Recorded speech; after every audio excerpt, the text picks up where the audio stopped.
Here's your wrestling news for August 19th, 2022, and we're starting off with AEW Dynamite as CM Punk kicked things off by calling out Jon Moxley, Hangman Adam Page, and Eddie Kingston in a fiery way to get things started. Since then, it's been reported that Punk went off script with his promo as he made the challenge to Page, fully aware that the former AEW World Champion wouldn't appear to accept his offer. It was Punk who ended Page's world title reign at Double or Nothing, and while the feud between the two was supposed to end then, we are now learning more about the tense relationship in the build to the May 2022 event. According to a report from Fightful, Punk met with AEW higher-ups to discuss Page's promos and made it clear that he would not be losing their match at Double or Nothing under any circumstances. Addressing this week's promo, many within AEW felt what Punk did on Dynamite was unfair to Page, as he wasn't aware it was going to happen, putting him in a no-win situation as he couldn't interrupt a segment he wasn't supposed to be involved in. Punk's promo saw him offer Page an immediate title rematch, sitting in the ring cross-legged, and when the Hangman didn't appear, Punk said that Page's cowboy catchphrase was now coward with no retaliation from Page. Fightful also mentioned that Page was in the building last night despite not appearing on the entire episode, but haven't received any word on how he responded to the promo. It's said that Page is well liked within the AEW locker room and not a confrontational guy, but Punk clearly feels differently on the cowboy. The report relays that many backstage believe that Punk thought Hangman went into business for himself during their promos ahead of Double or Nothing, with Punk using his promo last night as a receipt to Page, but this was reported largely as locker room speculation rather than anything Punk said himself. PW Insider has confirmed the claims that Punk's comments about Page were 100% shoot, and that he did not appreciate their feud in which Page made the former WWE superstar out to be an outsider who Page would defend AEW from. According to Mike Johnson, Page and Punk had no communication with one another before or after Wednesday night's program, though Page did seemingly allude to the promo on Twitter.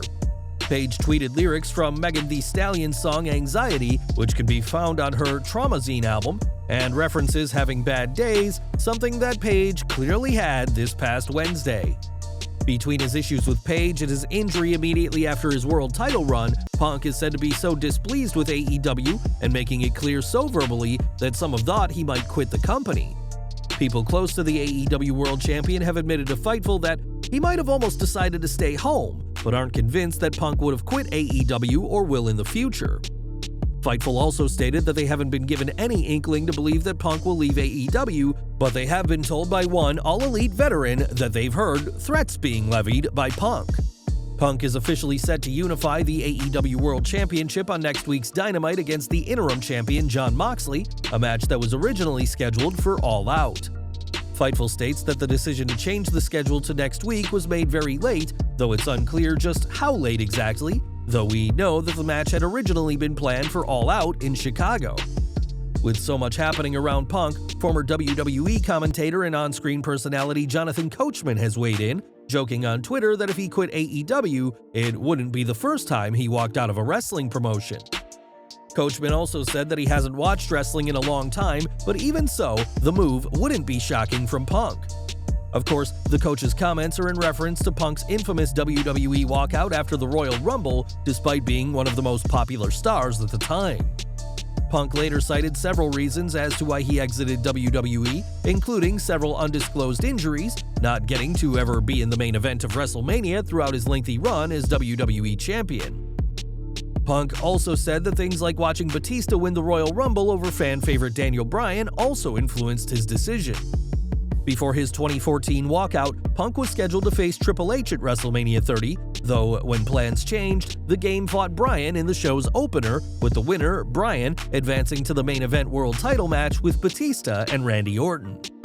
It's presently unclear where this leaves AEW and CM Punk going forward, but as of now, the Best in the World is still scheduled to appear next week on Dynamite to unify the World Championships. Will history repeat itself and see CM Punk quit another wrestling promotion over real-life issues? We'll just have to keep tuned in to AEW to find out.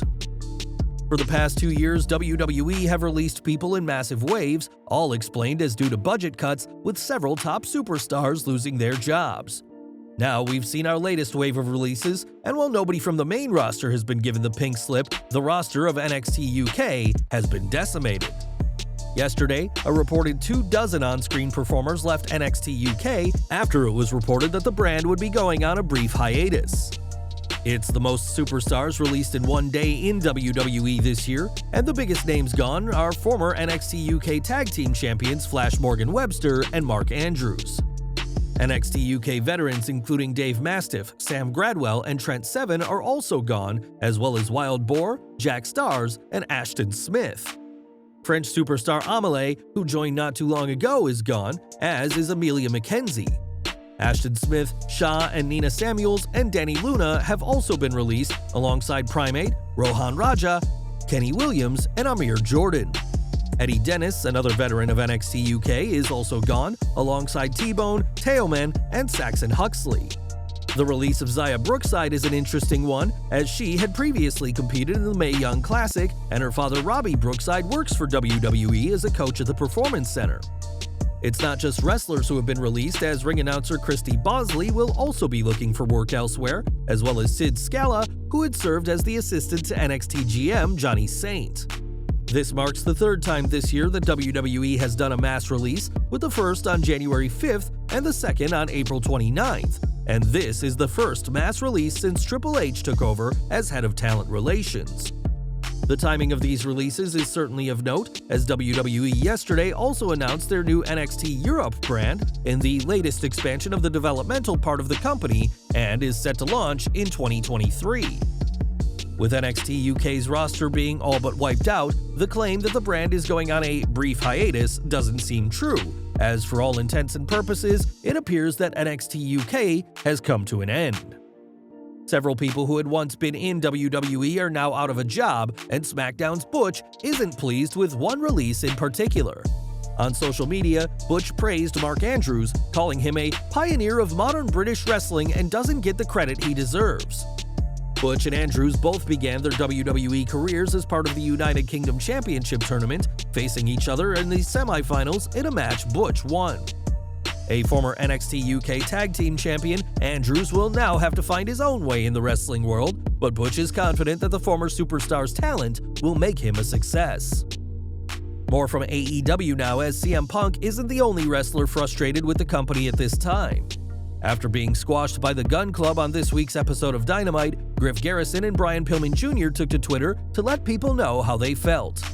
In a series of likes and retweets, the pair made it clear that they did not appreciate their booking, with one fan saying that talent that carried AEW through the pandemic era deserved better than this. Another tweet suggested that Chris Jericho take the duo under his wing to help them reach stardom, and that might not be a bad idea for the duo who continue to slide down the card. Not only did they lose this week, but Pillman Jr. didn't even get a chance to tag in, leaving Garrison to be defeated in mere seconds. After losing Julia Hart to the House of Black, things are looking very bad for the Varsity Blondes, and we'll have to see if anything changes for either man. Earlier this week, we reported on Tony Khan, who had a lot to say about Paul Heyman. In a recent interview, Khan claimed that he's been told by people that he's a lot like Heyman, and that he takes being compared to the ECW magnate as a badge of honor. It turns out that Khan's comments have unsurprisingly found their way back to WWE, who are said to find his view on things hysterical. Ringside News reports that Khan's comments were laughed at within WWE, and no one took his comparison to Heyman seriously. One person noted that Khan isn't exactly new to making bizarre comments online, recalling the AEW president bragging about being the longest-reigning CEO in wrestling following Vince McMahon's retirement. Khan may have a pretty high opinion of himself, comparing himself to Heyman, but it appears that nobody in WWE at least holds the AEW founder in such high esteem. Over to SmackDown, as Liv Morgan is expected to be on tonight's show as she prepares for her title match at Clash at the Castle with Shayna Baszler. Last week, Morgan appeared on SmackDown wearing an arm brace, selling a submission by the Queen of Spades, and despite reports that this is a work, Liv is committing to the story. On social media, Morgan said that her arm is still not 100%, but vows to be ready for Baszler at Clash at the Castle. Despite being called up over 2 years ago, Baszler is yet to win a singles women's title on the main roster, and Morgan is looking to make sure that the MMA fighter's first major win doesn't come at her expense. In recent weeks, a lot has changed within WWE management, with Vince McMahon retiring and John Laurinaitis being released from the company. In their places, Nick Khan and Stephanie McMahon are now co-CEOs, with Triple H running both creative and talent relations, and now another veteran has received a promotion. In a press release by WWE discussing future plans, Shawn Michaels was referred to as WWE Vice President of Talent Development Creative, the first time he has used that title. It appears that Michaels' promotion is thanks to WWE's new era of management, but it isn't just being Triple H's best friend that got him the job. After a legendary career, Michaels began working as a performance center trainer in 2017 before taking on the roles of a writer and producer in NXT the next year. Now it looks like HBK will have an even greater role in WWE programming, as the showstopper has now become a backstage force behind the show. This month, Mickie James said she feels like she's done in the ring, apparently announcing her in-ring retirement. James hasn't wrestled since the July 14th episode of Impact Wrestling, losing to Chelsea Green, but she'll soon be back on the show. It's been confirmed that James will be at Impact's Lone Star Stampede tapings on August 26th in Dallas, Texas, and has an announcement to make. There's no confirmation what James's announcement will be, but with what she's said so far, expect something big to be said about her career and future in wrestling. And we're ending as we started today with CM Punk's fiery words on Dynamite, but Hangman Adam Page wasn't the only name Punk targeted. Punk also referenced Eddie Kingston, calling the Mad King the third best Eddie and second best Kingston he's stepped in the ring with. Punk's comments about Eddie being the second best Kingston is a nod to his old WWE tag partner Kofi Kingston, while fans have suggested that Eddie Guerrero and Eddie Fatu, aka Umaga, are the two Eddies Punk prefers. Kingston unsurprisingly fired back using language we don't wish to get demonetized for using, but you can see it on the screen here. Kingston and Punk feuded last year, not long after the Chicago-made wrestler came to AEW, and the Mad King is ready to throw down again after this week's comments. Well guys, that's our news for today. Please share your comments below. Also hit the like button, subscribe to our channel, and hit the bell icon to receive all notifications. And as always, thanks for watching.